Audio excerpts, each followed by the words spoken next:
میرے خیال میں ٹائم بہت تھوڑا رہ گیا ہے، قائد صاحب آ گئے ہیں، وہ آپ کے سامنے خطاب کریں گے۔ ساجد قائد قدم بڑھاؤ، ساجد قائد قدم بڑھاؤ، میرا قائد حسینی زندہ ہے، میرا قائد حسینی زندہ ہے، ساجد قائد قدم بڑھاؤ، ہم تمہارے ساتھ ہیں۔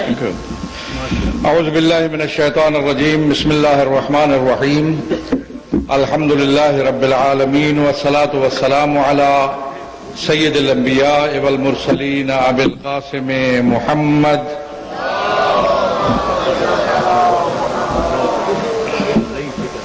وآلہ الطیبین وصحبہ المنتجبین، اما بعد فقد قال اللہ تبارک و تعالی احسب الناس ان یترکوا ان یقولوا آمنا وهم لا یفتنون۔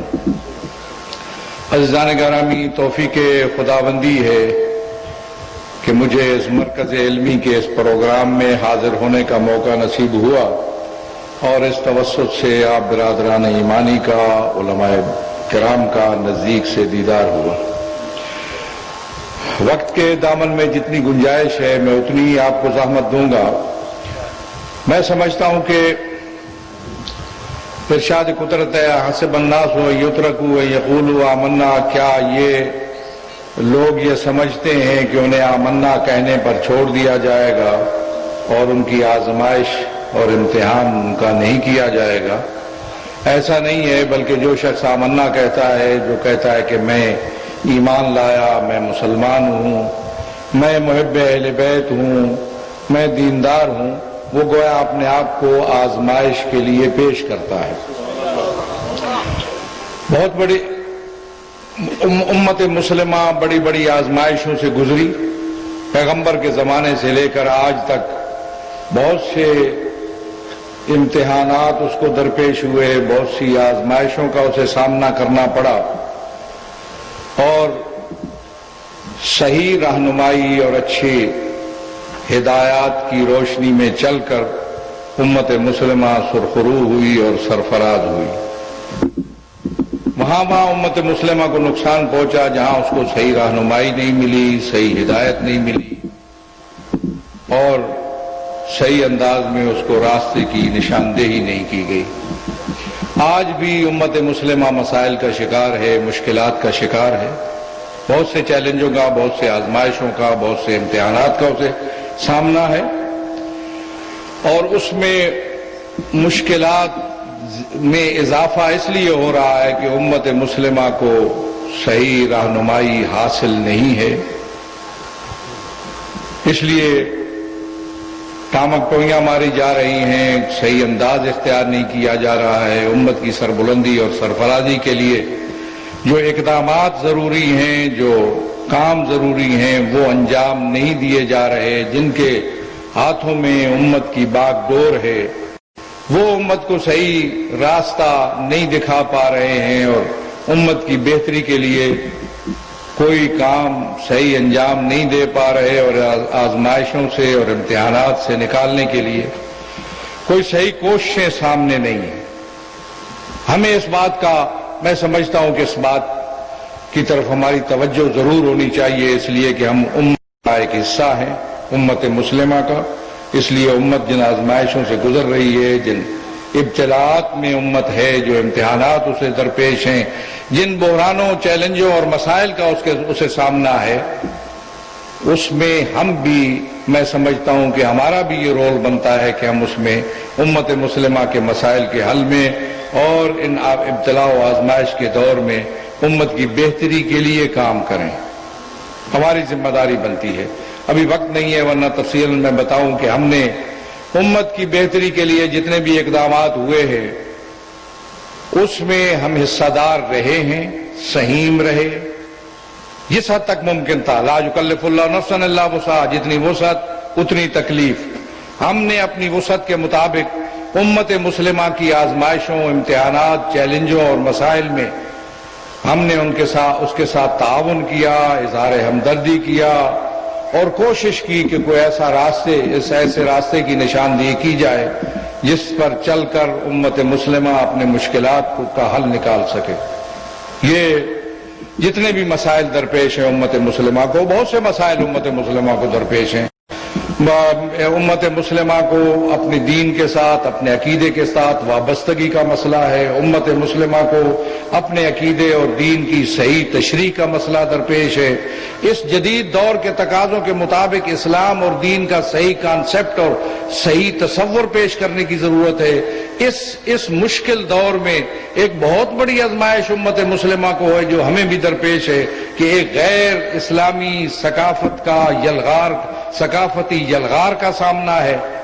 اسلامی تہذیب کیا ہے، اس کے خد و خال کیا ہے، اس کے نقوش کیا ہے، اس کو جاننا اور جان کر اس پر عمل پیرا ہونا اور معاشرے کو اس کی طرف رہنمائی کرنا اور عمل پیرا ہونے کی ترغیب دینا، یہ ہماری ذمہ داری ہے۔ یہ پوری امت کا مسئلہ ہے، صرف تشیعوں کا نہیں ہے، اور شیعوں کو بھی یہ مسئلہ درپیش ہے، میں آگے اس کی وضاحت کروں گا۔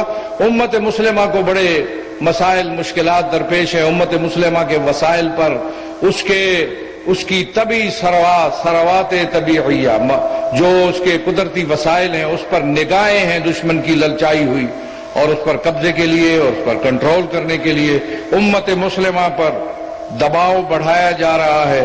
اسرائیل کے وجود کو مضبوط کرنے کے لیے، اس کے گرد حفاظتی دیوار کھینچنے کے لیے امت مسلمہ کو مشکلات میں مبتلا کیا جا رہا ہے، اور جو رہنمائی کر رہے ہیں امت مسلمہ کی، وہ ان کی رہنمائی کا انداز میں سمجھتا ہوں درست نہیں ہے، جس کی وجہ سے امت مسلمہ مشکلات میں گھرتی چلی جا رہی ہے۔ غیر قانونی حکومت، ایک غاصب حکومت، قائد اعظم کے قول کے مطابق میں پاکستان کی سیاست کو بیان کروں گا۔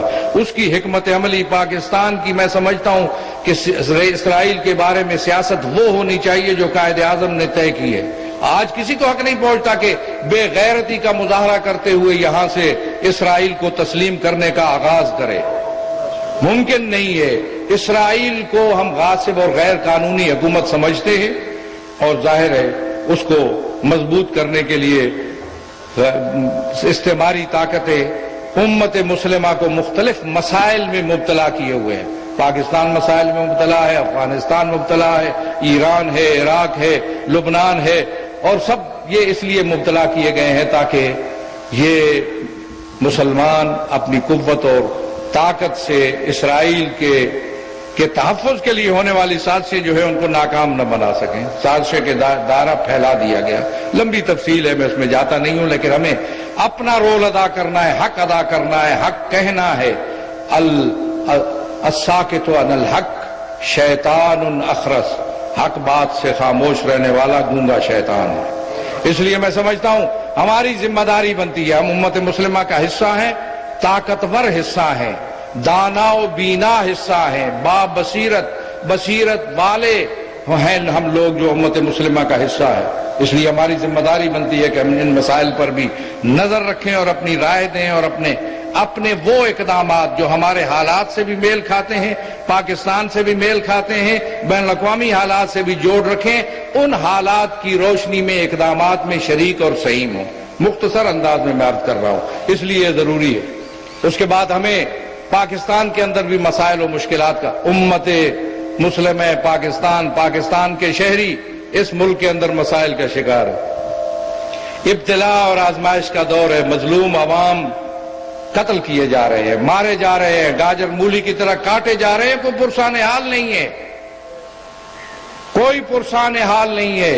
میں بھی کہہ چکا، میں حکومتوں پر کوئی الزام نہیں دیتا ہوں۔ لوگ کہتے ہیں مجرمانہ غفلت اور پتہ نہیں ان کی کوتاہی ہے اور نااہل ہے، میں نہ نااہل کہتا ہوں نہ مجرمانہ غفلت کہتا ہوں، میں کہتا ہوں یہ حکومتیں بے بس ہیں۔ یہیں سے سمجھ لو جو میں کہہ رہا ہوں، یہ جملہ یاد رکھنا، ان بے بس لوگوں سے کیا توقع آپ رکھ سکتے ہیں؟ جب ایک مبینہ سازش آئی، اس کے خلاف ہائی کورٹ کے چیف کے خلاف، اس پر تو کمیشن بنایا جا سکتا ہے، لیکن میں چیخ رہا ہوں سانحہ عاشور سے لے کر آج تک، میں نے سانحہ عدالت اربار کا وزیر اعلیٰ کو کہا کہ اس کو ٹیسٹ کیس بنا کے لاؤ، بے نقاب کرو مجرموں کو اور لوگوں کو حقائق بتاؤ۔ ان کے بس میں نہیں ہے، یہ نہیں کر سکتے، یہ ایسی چیز ہے کہ ان کے بس میں نہیں ہے۔ بہت بڑا پرابلم ہے قتل عام ہے ملک کے اندر، نہ کوئی قانون ہے، نہ کوئی آئین ہے، نہ وہ آئین کو مانتے ہیں نہ قانون کو مانتے ہیں. کون لوگ ہیں یہ؟ حکومتیں ہیں کیا؟ ان کے پاس اختیارات کتنے ہیں میں جانتا ہوں. میں دیکھ چکا ان سب کو پہلے سے بھی جانتا ہوں، اب بھی ان کو دیکھ چکا ہوں. ایک پی این سے لے کر آخری سطح تک میں پہنچ چکا. ان کے سامنے تو اپنے مطالبات اور اپنے جو کچھ میرا نقطہ نگاہ ہے، جو موقف ہے، میں ان کو بتا چکا. جو لوگ یہ کہتے ہیں کہ حکومتوں سے ملو، میں 2 مرتبہ تو میں وزیر اعلیٰ کو مل چکا، ملا، اس کے کہنے پہ ملا. 22 فروری کو ایک اجتماع ہوا جنگ کے اندر جہاں شیعوں کو گالیاں بکی گئی، میں نے سی ڈی اٹھا کر اس کو دی. 10 منٹ میری ملاقات ہوئی. میں نے کہا دیکھ لو، یہ مسئلہ مذہبی مسئلہ نہیں ہے، میں اس کو شیعہ سنی مسئلہ نہیں سمجھتا ہوں، فرقہ واریت کا مسئلہ نہیں ہے. میں تمام دینی جماعتوں کے عین وسط کے اندر بیٹھا ہوں. فرقہ وارانہ مسئلہ ہوتا تو میں اس طرح نہ بیٹھ سکتا. میں نے اس کو کہا، میں آپ کو کہتا ہوں، لوگ کہتے ہیں کہ ہم داعی ہیں اتحاد بین المسلمین کے، میں کہتا ہوں ہم بانی ہیں اتحاد بین المسلمین کے. پاکستان کے اندر اتحاد کسی کمزوری کے بغیر، کسی مشکل کے بغیر، کسی پرابلم کے بغیر، کسی لجاجت کے بغیر، میں ان دینی جماعتوں کے مرکز میں کھڑے ہو کر میں کہہ چکا کہ میں تم میں کوئی سہارا ڈھونڈنے نہیں آتا ہوں. مجھے کہ پاکستان کے اندر میں حصہ ہوں ایک طاقتور پاکستان کا، میں پاکستان میں ایک حقیقت ہوں. مجھے سہاروں کی ضرورت نہیں ہے پاکستان کے اندر. میرا مشن ہے، وحی الہی مجھے کہتی ہے کہ ان ھذہ امتکم امۃ واحدہ. اس کو حقیقت کے روپ میں پیش کرنا میری ذمہ داری ہے. میں نے وزیر اعلیٰ کو کہا کہ یہ نہیں ہے ایسا سلسلہ، یہ لا اینڈ آرڈر کا مسئلہ ہے، ان کے خلاف قانون کی عملداری کا مسئلہ ہے. قائم کرو کیس ان کے خلاف اور ان کو شکنجے میں کسو. کوئی قائم نہیں ہوا کیس. اور سن لو، شاید کوئی اور یہ بات آپ کو نہ بتا سکے، ایک مجرم کو پکڑا ہے انہوں نے پچھلے دنوں، بد زبان، بد گو، غلیظ انسان کو انہوں نے اندر کیا ہے. یہ مجھے دھوکہ نہیں دے سکتے. دہشت گردوں کو رہا کیا اور اس کو پکڑا اور آرام میں رکھا ہوا ہے. اس سے نظریں ہٹانے کے لیے اس کو پکڑا ہے. سمجھے ہو بات؟ غلام رسول شاہ نامی دہشت گرد. تو مجھے نام نہ یہ ایسا موقع نہ ہے کہ میں نام لوں. یہ خسیس لوگ ہیں، میں ان کا نام نہیں لیتا. ان دہشت گردوں کو چھوڑا اور اس بڑے غلیظ بد زبان انسان کو پکڑا. میں دھوکہ نہیں کھا سکتا ہوں کہ اس کو ہم نے جی پکڑ لیا اور ہم نے اس پہ کوئی اس کو نظر بند کر دیا. یہ نظر بندی لوگوں کی نظریں ہٹانے کے لیے، لوگوں کی نظروں میں دھول جھونکنے کے لیے اور لوگوں کو بے وقوف بنانے کے لیے.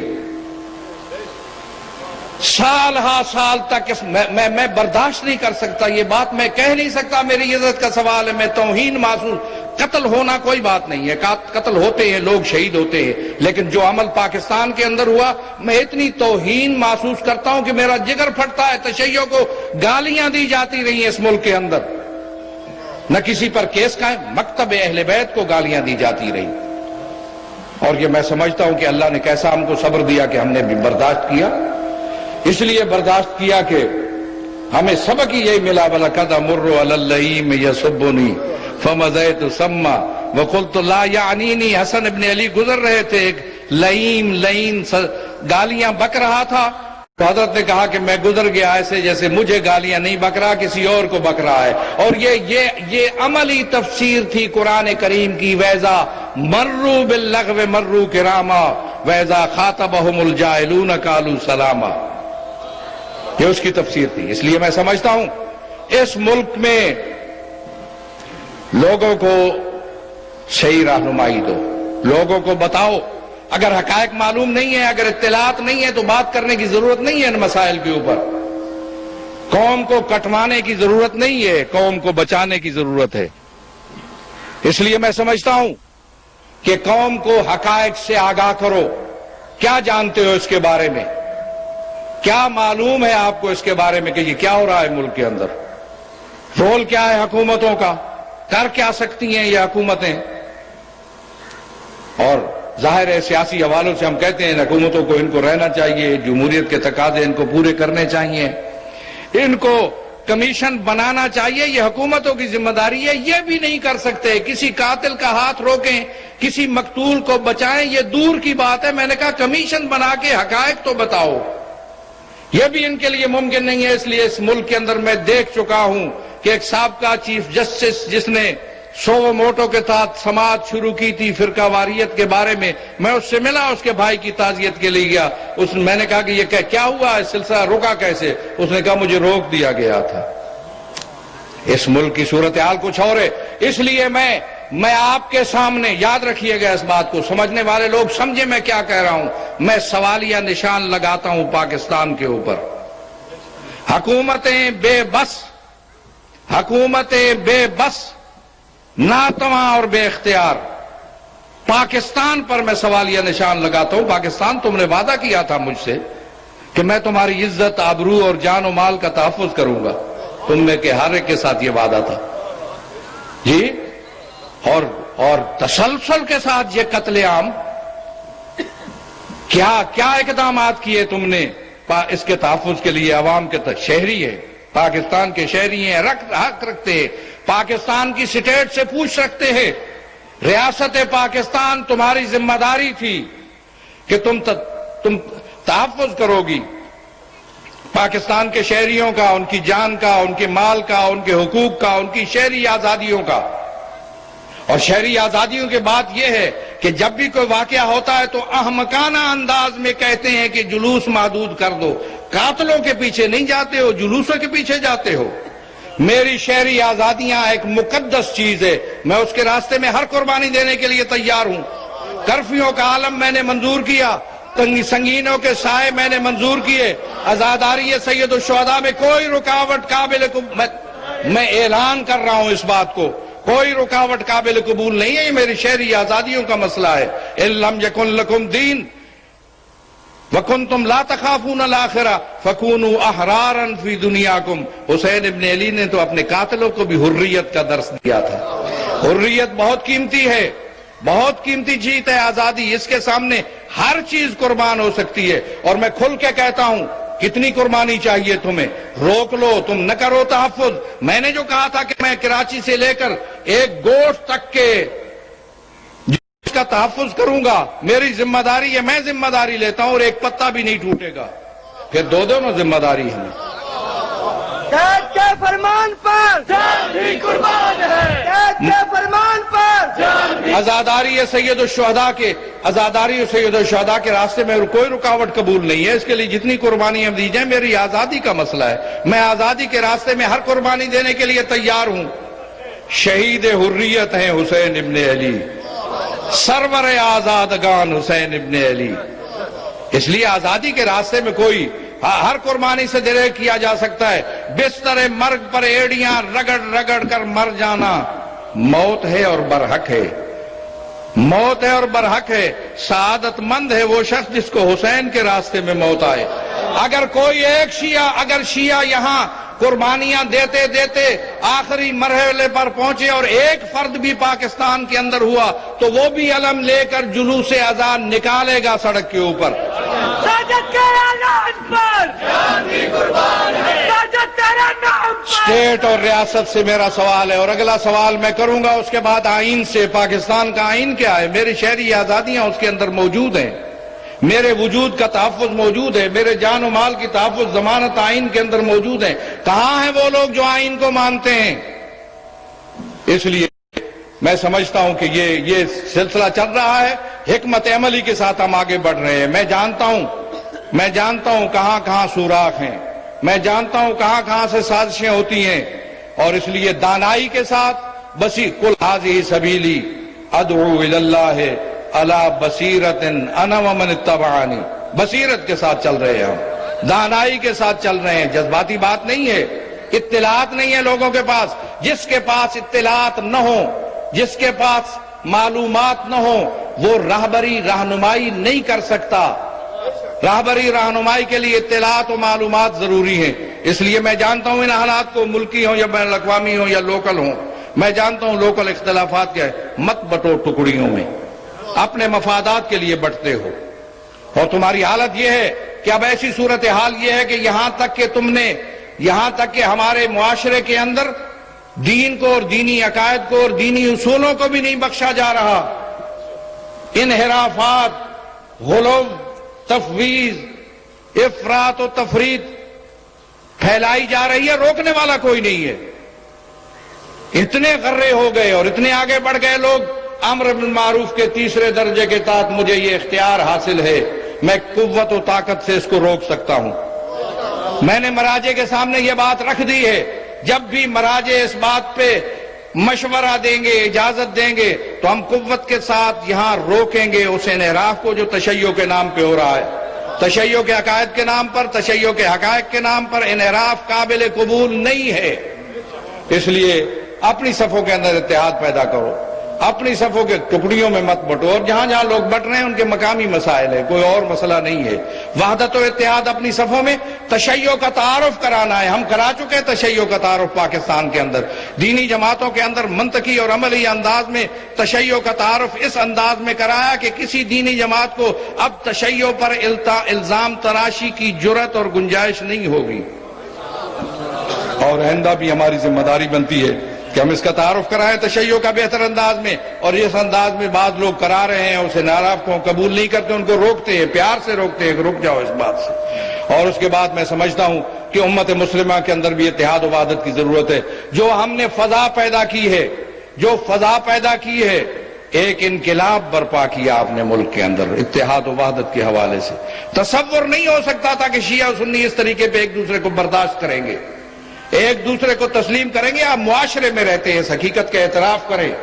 اس انداز میں تشیع کا تعارف پیدا کیا ہم نے، اور اس انداز میں ایک دوسرے کے ساتھ تعلق اور روابط پیدا کیے کہ وہ نفرتیں، وہ دوریاں، وہ عداوتیں، وہ صورتحال دینی جماعتوں کی سطح تک نہیں ہے، اور دانشمند طبقے پر اور عوام کی اکثریت میں بھی نہیں ہے۔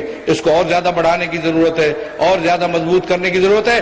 آخری بات میں یہ کہوں گا کہ اگر آپ چاہتے ہیں کہ امت مسلمہ کے خلاف سازشیں دور ہوں، آزمائشوں سے اور امتحانات سے سرخرو ہو کر نکلے، اگر آپ چاہتے ہیں کہ تشیع سرخرو اور سرفراز ہو اور اس کا حقیقی چہرہ دنیا کے سامنے آئے، تو دینی مراکز کو تقویت کیجیے۔ جس قوم کے دینی مراکز مضبوط ہوں، علمی مراکز مضبوط ہوں، وہ قوم پیش رفت کرتی ہے، اپنے خلاف سازشوں کو بھی ناکام بناتی ہے، اور اس کے صحیح حقائق کو اور صحیح تعارف جو ہے دنیا کے سامنے اپنا پیش کر سکتی ہے۔ اور جس کے مراکز کمزور ہوں، پسپائی ہو، ان کے اندر پسماندگی ہو، ہمیں دینی مدارس کو بھی اس بات پر غور کرنا چاہیے کہ دینی مدارس کی پیش رفت اور ترقی کس انداز میں ہو سکتی ہے۔ میں اسی پر اکتفا کرتا ہوں۔ باراللہ ہم پہ اپنی رحمت اور برکت نازل فرما۔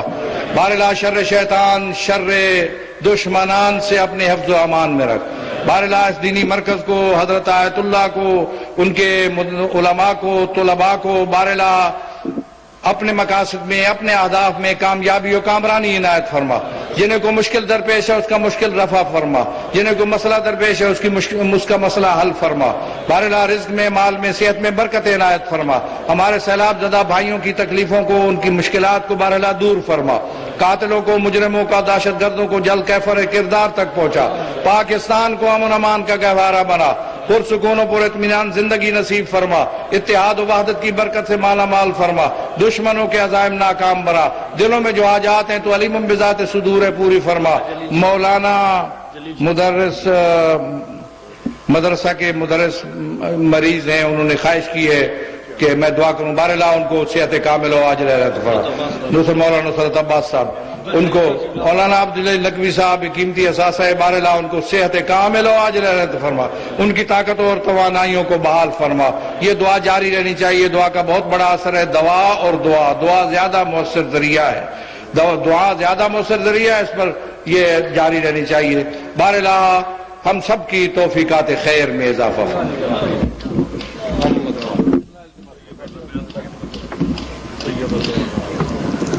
حاضرین